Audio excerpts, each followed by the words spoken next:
অন্যদের সাথে আমাদের পার্থক্যটা কোথায়?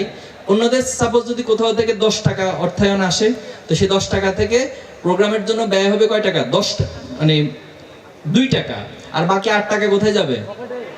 পকেটে চলে যায়। ডানের পকেট, বামের পকেট, পিছনের পকেট, পকেটের অভাব নাই।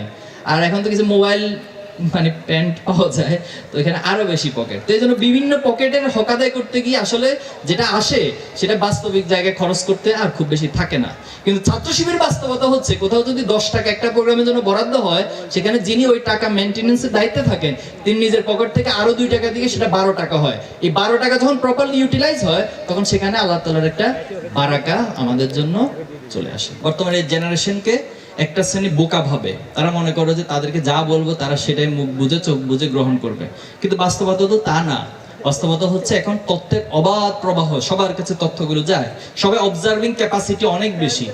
এখন এই জেনারেশন জুমার্স এবং জেনারেশন আলফা এরা অনেক ফাস্ট, এটা অনেক সহজে অনেক কিছুকে অবজার্ভ করতে পারে, মানুষের সাইকোলজিকে বুঝতে পারে, মানুষের কর্মকাণ্ডকে তারা খুব চমৎকারভাবে স্টাডি করে একটা ডিসিশনে পৌঁছতে পারে। এই পর্যায়ে এসে এই ধরনের প্রোপাগান্ডা, মিথ্যা রাজনীতি বাংলাদেশে আর চলবে না। ইসলামের যে প্রথম শহীদ তার নাম কি? হযরত সুমাইয়া রাদিয়াল্লাহু তাআলা আনহা। হযরত সুমাইয়া ইসলামের প্রথম শহীদ, একজন নারী আল্লাহ তাআলা কবুল করেছেন। একই সাথে যুদ্ধের মধ্যে আল্লাহ রাসূল ইসলামকে পরামর্শ দিয়েছেন হযরত উম্মে সালমা রাদিয়াল্লাহু তাআলা আনহা।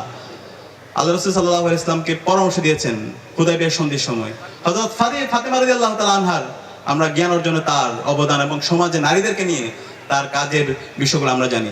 তো এইভাবে আমরা 1450 বছর আগে মুসলিম নারীদেরকে এবং আল্লাহ রাসূল সাল্লাল্লাহু আলাইহি ওয়াসাল্লাম নারীদেরকে কিভাবে ক্ষমতায়ন করেছেন, কিভাবে তাদের ইনসাফ কায়েম করেছেন, ন্যায্য অধিকার নিশ্চিত করেছেন, সেটা আমরা দেখতে পাই।